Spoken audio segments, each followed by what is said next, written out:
σας, ονομάζομαι Σταύρος Καραμανής και θα προσπαθήσω μέσα από αυτό το βίντεο να σας εξηγήσω πώς παίρνουμε φωτογραφίες time-lapse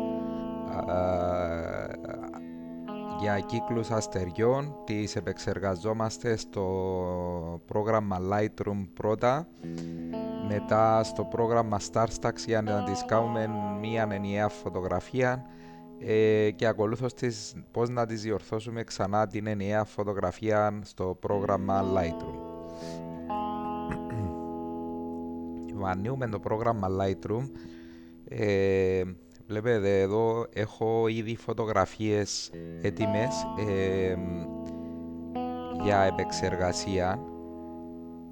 Αν πάμε στην τελευταία, είναι αριθμημένες, είναι 352 φωτογραφίες από το συγκεκριμένο σημείο του φράγματος της Ταμασού. Οι φωτογραφίες είναι βγαρμένες με ISO 400 στα 12 χιλιοστά με διάφραγμα 2,8 και είναι 20 δευτερόλεπτα η κάθε μια. Εδώ να πούμε ότι το ISO επειδή ξεκίνησα σχετικά νωρίς, είχε αρκετό φωτισμό, οπότε ξεκίνησα με χαμηλό ISO και ακολούθως όταν βράδιασε περισσότερο και έπεσε το φως, ανέβασα το ISO βασικά στο 800.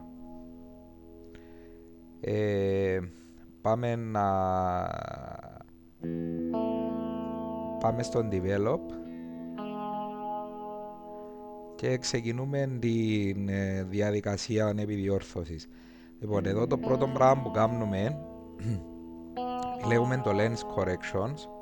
Πάμε στο Basic, επιλέγω τα πρώτα δύο εικονίδια, το Enable Profile Corrections και το Remove Chromatic Aberration. Πατώ Auto και με τον τρόπο διορθώνει τυχόν λάθος χρωματισμούς του φακού και τα λοιπά. Και εδώ που λέει Profile επιλέγω τον τύπο του φακού μου, ο οποίος είναι ο Tokina ο 1116 f2,8. Ωραία, τούτο είναι το πρώτο πράγμα που κάνουμε πάνω στη φωτογραφία. Ακολούθως ερχόμαστε εδώ στο Basic. Βλέπετε εδώ η φωτογραφία είναι τραβηγμένη γύρω στα 3300 Kelvin. Τούτον βασικά βάζουμε το white balance χαμηλά, ούτως ώστε να πετύχουμε τον μπλε του ουρανού. Εάν ανεβάσω το Kelvin περίπου στο φωτισμό ημέρας, θα δείτε ότι η φωτογραφία μας θα γίνει πορτοκαλιά, οπότε είναι κάτι το αφύσικο. Εντάξει, φυσικά τούτο είναι επιλογή στον καθένα. Εγώ πάντα φωτογραφίζω με χαμηλό white balance για να πετυχαίνω φυσικά χρώματα. Παρόλο το ότι η φωτογραφία μου φαίνεται λίγο σκοτεινή, το exposure δεν θα το πειράξω καθόλου, δεν θα το ανεβάσω. Λόγω του ότι είναι πολλές φωτογραφίες μαζί, σε κάποια φάση όταν θα ενωθούν θα δείτε ότι θα φωτιστεί αρκετά η φωτογραφία, οπότε δεν χρειάζεται να ανεβάσουμε το exposure. Το τι κάνω, ανεβάζω το contrast γύρω στο 20 με 25, ούτως ώστε να έχω καλύτερο, να γίνουν πιο ορατά τα αστέρια μου πάνω στον ουρανό. Εδώ στο highlights χαμηλώνω γύρω στο μισό stop περίπου, ούτως ώστε τόσο φωτισμός, ο οποίος παρεμπιπτόντος είναι από τα φώτα της Λευκωσίας, να χαμηλώσει γύρω στο 75 περίπου. Ανεβάζω ελάχιστον τα shadows, τα whites επίσης, τα άσπρα. Τα μαύρα στην ουσία δεν τα ενοχλούμε καθόλου. Στο clarity βάζω το γύρω στο 25, το vibrance και το saturation.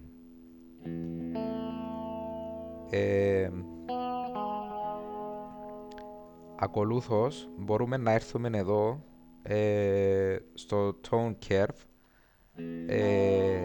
Βασικά εδώ αλλάζει το contrast, γίνεται μέτριον ή δυνατόν. Τούτον αναλόγως μπορούμε να το δούμε που το θέλουμε. Προτιμώ να το αφήσω στο χαμηλό. Εδώ στους χρωματισμούς,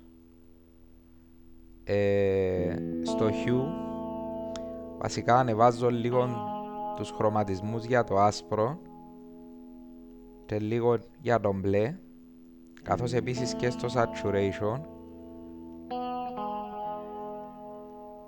το ίδιο, για να γίνουν πιο έντονα τα χρώματα μου. Στο split toning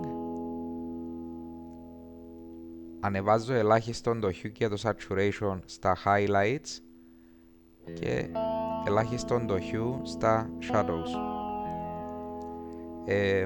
Τούτον ίσως είναι το πιο σημαντικό, το detail. Ερχόμαστε εδώ που λέει noise reduction. Βλέπετε εδώ η φωτογραφία μου, επειδή είναι σε κοντινό πλάνο, αν την κάνω και εδώ μεγέθυνση, βλέπετε ότι υπάρχει αρκετός θόρυβος λόγω του ότι δουλεύουμε με ψηλά ISO. Οπότε τούτον ανεβάζουμε το γύρω στο 40 με 45 περίπου και βλέπετε ότι ο θόρυβος απομονώθηκε αρκετά. Μπορεί να χάνω κάποιες λεπτομέρειες από τη φωτογραφία μου, όμως απομονώνω το θόρυβο, οπότε έχω πιο καθαρή φωτογραφία. Επίσης εδώ στο calibration μπορώ να τα αλλάξω. Έχω τούτες τις επιλογές που μπορώ να επιλέξω. Μπορούμε να διαλέξουμε την κάθε μια απλά για να δούμε πώς μας αλλάζει τη φωτογραφία μας. Σίγουρα στο landscape κάνει πιο έντονα τους χρωματισμούς. Εν πάση περίπτωση αυτό θα το αφήσω στο standard. Βασικά τούτες είναι οι ρυθμίσεις οι διορθώσεις που κάνω πάνω στη φωτογραφία. Θεωρώ ότι τη δεδομένη στιγμή δεν χρειάζεται να την αλλάξουμε παραπάνω, να την διορθώσουμε παραπάνω. Τώρα το τι πρέπει να κάνουμε, τούτες τις διορθώσεις που κάναμε πάνω στην πρώτη φωτογραφία πρέπει να τις περάσουμε πάνω στις υπόλοιπες. Και σίγουρα επειδή είναι 352 φωτογραφίες είναι πάρα πολλά χρονοβόρο να τις κάνουμε μια ξεχωριστά. Οπότε πάμε εδώ στο κάτω το βέλος, όπου βλέπουμε όλες τις φωτογραφίες. Παίρνουμε τούτη την οριζόντια γραμμή, πάμε βρίσκουμε την τελευταία, πατούμε το shift, κρατούμε το πατημένο, επιλέγω την τελευταία και με τον τρόπο επιλέγει όλες τις φωτογραφίες. Αυτόματα εδώ βλέπετε ότι έγινε πιο φωτεινή η ένδειξη synchronize, κάτι που δεν φαίνονταν προηγουμένως, οπότε επιλέγω το synchronize.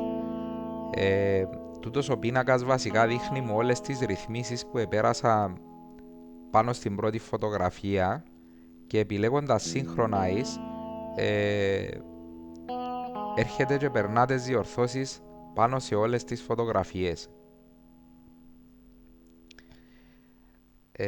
Με τον τρόπο γλιτώνουμε πάρα πολύ χρόνο, εφόσον η φωτογραφία μας είναι ίδια χρωματικά, η τοποθεσία κτλ, ο φωτισμός της,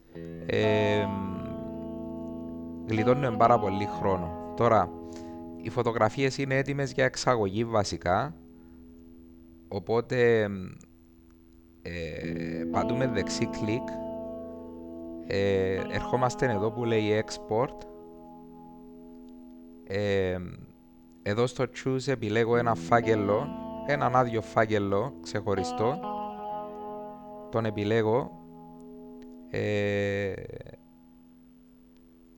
έρχομαι εδώ λίγο πιο κάτω απλά για να δω ότι σίγουρα το image format, η μορφή που θέλω να κάνω εξαγωγή της φωτογραφίες μου είναι JPEG και το quality της φωτογραφίας να είναι 100% για να έχω όσο πιο καθαρή φωτογραφία μπορώ, και επιλέγουμε το export. Ε, να πούμε εδώ ότι τούτη η διαδικασία εξαγωγής είναι πάρα πολύ χρονοβόρα, αναλόγως φυσικά και από την ταχύτητα του κάθε υπολογιστή. Εμένα με το δικό μου παίρνει περίπου γύρω στην 1,5 με 2 ώρες για να κάνει εξαγωγή της φωτογραφίας, οπότε εδώ χρειάζεται υπομονή για να έχουμε το τελικό αποτέλεσμα. Το λοιπόν, εγώ ήδη έχω ετοιμάσει τις φωτογραφίες, οπότε ερχόμαστε και ανοίγουμε το πρόγραμμα StarStax για να πάμε να δούμε πώς θα τις τοποθετήσουμε τις φωτογραφίες μέσα στο συγκεκριμένο πρόγραμμα για να κάνουμε μία ενιαία φωτογραφία. Να πούμε εδώ λίγο ότι πριν βάλουμε τις φωτογραφίες πρέπει να έρθουμε εδώ σε τούτον το πίνακα και να επιλέξουμε το gap filling, το οποίο θα βοηθήσει να έχουμε όσο το δυνατόν πιο δυνατές γραμμές, πιο συμπληρωμένες γραμμές από κύκλους, για να μας δημιουργήσει τα Star Trails. Ερχόμαστε πάνω αριστερά στο πρώτο εικονίδιο που λέει Open Images, το επιλέγουμε,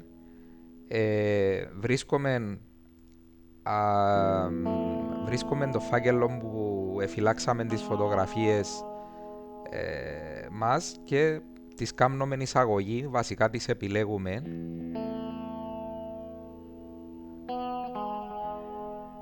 Όλες, πατούμε Open και αυτόματα γίνονται εισαγωγή μέσα στο πρόγραμμα StarStax.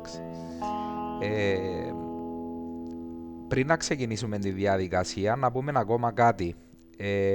Εδώ κάτω από το Gap Filling υπάρχει το Comment Mode. Τούτον είναι μια άλλη επιλογή βασικά, η οποία ναι μεν δημιουργά κύκλους, αλλά είναι ατελείς οι κύκλοι και στην άκρη τους φαίνονται οι γραμμές ότι σαν να είναι κομίτες βασικά. Είναι στη διάθεση του καθενός πώς θέλει να δημιουργήσει τη φωτογραφία του. Μπορείτε να το κάνετε είτε με τον έναν είτε με τον άλλον τρόπο, να δείτε πώς θα σας αρέσει, και τα δύο αποτελέσματα εν πάση περίπτωση είναι όμορφα. Επίσης εδώ λέει Process Images in Reverse Order. Το τι κάνει βασικά, αντί να ξεκινήσει από την πρώτη φωτογραφία για να δημιουργήσει κύκλους και να πάει στην τελευταία, ξεκινά από την τελευταία για να πάει στην πρώτη. Εγώ θα το επιλέξω τούτο. Ο λόγος είναι ότι τα πρώτα 15-20 frames που φωτογράφησα είχαν τον μπλε του ουρανού λόγω του ότι ξεκίνησα μόλις εζουρούπωσε. Οπότε αν κάνουμε σε αντίστροφη φορά τις φωτογραφίες, λόγω του ότι ακριβώς ο ουρανός ήταν μπλε, θα μείνει τον μπλε πάνω στον ουρανό και θα φαίνεται πιο φυσικό. Επίσης κάτι άλλο που πρόσεξα, βασικά όση παραπάνω ώρα δουλεύει η μηχανή μας, διότι υπολογίστε ότι χρειάζεται γύρω στην 1,5 με 2 ώρες περίπου για να φωτογραφηθούν 350 frames, αρχίζει να θερμαίνεται ο σένσορας της φωτογραφικής της μηχανής μας, οπότε δημιουργά κρουσμένα pixels, φαίνονται κρουσμένα pixels πάνω στις φωτογραφίες πιο έντονα. Στην αρχή είναι πιο καθαρές, οπότε αν βάλω σε αντιστροφή τη διαδικασία, δηλαδή από το τέλος προς την αρχή, επειδή προς την αρχή οι φωτογραφίες μου είναι πιο καθαρές, με τούτον τον τρόπο θα πετύχω πιο ευκρινή, πιο καθαρή φωτογραφία. Οπότε έρχομαι, επιλέγω εδώ το τέταρτο εικονίδιο που λέει Start Processing, το επιλέγω και η διαδικασία ξεκινά. Η διαδικασία τούτη παίρνει περίπου 7 με 12 λεπτά ανάλογα με το πόσα frames έχουμε, και θα δείτε σε λίγο που θα αρχίσουν να δημιουργούνται οι κύκλοι πάνω στη φωτογραφία.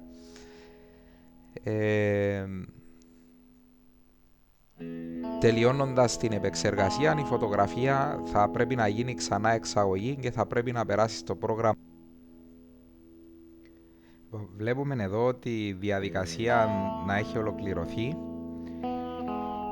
Οι κύκλοι πάνω στη φωτογραφία έχουν δημιουργηθεί, οπότε η φωτογραφία μας είναι έτοιμη για εξαγωγή. Απλά πριν να την κάνουμε εξαγωγή, έχουμε εδώ δύο επιλογές, το threshold και το amount. Τούτον εδώ βασικά το τι κάνει, βασικά μειώνει το φωτισμό στα highlights, ούτως ώστε να μην είναι κρουσμένη η φωτογραφία μας. Είναι και τόσο σωστό να το βάλουμε στο maximum, κάπου εδώ περίπου είναι μια χαρά. Και τούτο να δω γεμίζει μας παραπάνω τους κύκλους βασικά. Απλά τούτον όσο το βάλουμε προς το more δημιουργά μας καψίματα πάνω στη φωτογραφία, οπότε κάπου στη μέση περίπου είναι αρκετό, δεν υπάρχει λόγος να το βάλουμε στο maximum. Αυτά εν ολίγης. Η φωτογραφία είναι τελειωμένη, ερχόμαστε εδώ πάνω στο τρίτο εικονίδιο που λέει Save As, το επιλέγουμε. Επιλέγουμε ένα φάκελο μέσα στο library, μέσα στο Pictures και κάνουμε τη φωτογραφία μας Save. Και η διαδικασία στο StartAx έχει ολοκληρωθεί. Οπότε πρέπει να πάμε ξανά στο πρόγραμμα Lightroom, να βρούμε τη φωτογραφία που έχει αποθηκευτεί, να την επιλέξουμε. Είναι τούτη εδώ η φωτογραφία μας, και πατούμε ξανά Develop για να κάνουμε τις τελικές διορθώσεις. Όπως βλέπετε η φωτογραφία είναι αρκετά καθαρή, δεν χρειάζεται και τόσες πολλές διορθώσεις. Αν την κάνουμε zoom, βλέπουμε ότι όντως είναι πολύ καλή, σχεδόν ολοκληρωμένη. Όμως αν προσέξετε ειδικά εδώ που είναι τα μαύρα, υπάρχουν pixels κρουσμένα,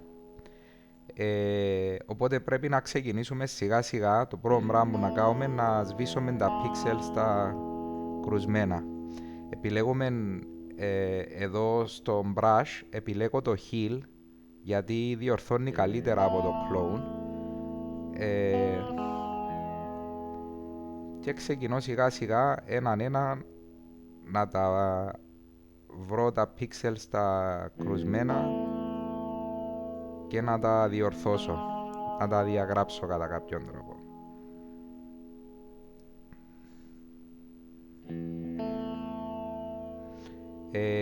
Συνήθως πάνω στη μαύρη επιφάνεια της φωτογραφίας θα φαίνονται πιο έντονα, παραπάνω ψηλά που είναι οι κύκλοι των αστεριών. Πάνω ψηλά βλέπετε είναι σχετικά καθαρή και ελάχιστα pixels έχει κρουσμένα, οπότε σιγά σιγά τα βρίσκουμε και τα διορθώνουμε.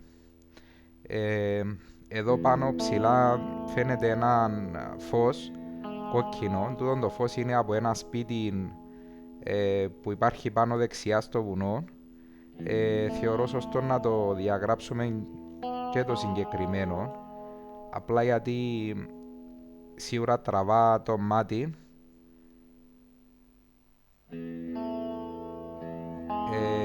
και αποσπά μας που το θέμα μας που είναι οι κύκλοι. Επίσης εδώ κάτω χαμηλά δούμε φαίνεται και αντανάκλαση από το φως, οπότε διαγράφουμε και την αντανάκλαση. Ωραία. Βλέπετε εδώ στο foreground της φωτογραφίας είναι πάρα πολύ φωτισμένο. Τούτο βασικά έγινε διότι ενώ φωτογραφίζαμε, ξαφνικά πέρασε ένα αυτοκίνητο, παρόλο το ήταν βράδυ, πέρασε ένα αυτοκίνητο, ήρθε, σταμάτησε μπροστά μας ακριβώς που τις φωτογραφικές μηχανές. Βλέπετε εδώ φαίνονται και οι γραμμές από τους τρίποδες. Κατέβηκε ο άνθρωπος να μας ρωτήσει τι κάνουμε, καθαρή περιέργεια του Κυπραίου τέλος πάντων, και μέχρι να του πούμε να σβήσει τα φώτα ότι φωτογραφίζουμε κτλ. Έγραψε τούτον το φως πάνω στο foreground από τα φώτα του αυτοκινήτου.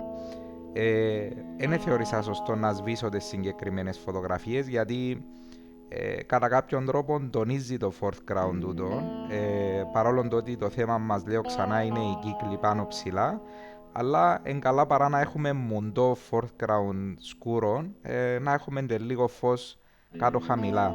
Απλά ίσως χρειάζεται να το σκουρέψουμε λίγο, οπότε ερχόμαστε εδώ στα graduated filters, επιλέγουμε το exposure, πάμε στο κάτω μέρος της φωτογραφίας, τραβούμε προς τα πάνω μία κουρτίνα περίπου μέχρι το σημείο που φαίνεται υπερφωτισμένη, πατώντας εδώ πάνω στο κέντρο κοκκινίζει το σημείο που θέλουμε να δουλέψουμε, και ρίχνουμε κάτω το φωτισμό στο συγκεκριμένο σημείο. Νομίζω περίπου ένα stop είναι αρκετό. Σκουρίνει λίγο η φωτογραφία, αλλά πάλι φαίνεται το foreground, οπότε και τούτο ολοκληρώθηκε. Επίσης στο basic ερχόμαστε εδώ στο highlights, χαμηλώνουμε τα highlights ούτως ώστε να μας μειώσει κι άλλον το φωτισμό σε τούτον το σημείο εδώ, που όπως είπα ξανά είναι από τα φώτα της Λευκωσίας. Μπορεί να αυξήσω με λίγο το whites, ίσως ξανά λίγο να του δώσουμε και λίγο contrast. Να θυμάστε πάντα ότι τις βασικές διορθώσεις έκαναμε πάνω στις πρώτες φωτογραφίες, οπότε εδώ δεν σηκώνει να κάνουμε πολλές αλλαγές χρωματικά στο contrast, στο saturation, γιατί θα φαίνεται υπερβολική η φωτογραφία μας. Επίσης μπορούμε εδώ να χαμηλώσουμε ξανά λίγο κάτω τα Kelvin, ίσως ελάχιστο, απλά για να γίνει λίγο πιο μπλε ο ουρανός. Θόρυβο δεν έχει σχεδόν καθόλου η φωτογραφία, είναι καθαρή, οπότε δεν χρειάζεται με το Luminance να τον απενεργοποιήσουμε, απλά γιατί θα γίνει και πιο θαμπή η φωτογραφία μας, πιο μουντή. Οπότε εν ολίγης η φωτογραφία μας είναι τελειωμένη. Μπορεί κάποιος να επιλέξει εδώ στα brush, με το clarity, ίσως να βουρτσίσει εδώ λίγο το σημείο κάτω στη λίμνη, για να γίνει πιο καθαρό και να φαίνεται πιο έντονα η αντανάκλαση. Βλέπετε εδώ πάνω στη λίμνη έχουν και εδώ σχηματιστεί κύκλοι, είναι από την αντανάκλαση. Μπορεί να κάνουν διάφορες επιδιορθώσεις ο καθένας. Εγώ θεωρώ ότι είναι εντάξει η φωτογραφία μου, είναι έτοιμη, οπότε ξανά επιλέγουμε δεξί κλικ, export, και ερχόμαστε να την αποθηκεύουμε κάπου σε ένα file, και η φωτογραφία μας είναι έτοιμη. Ευχαριστώ που παρακολουθήσατε το βίντεο μου, ελπίζω να ήταν κατατοπιστικό, και οτιδήποτε άλλο χρειαστείτε είμαι στη διάθεσή σας.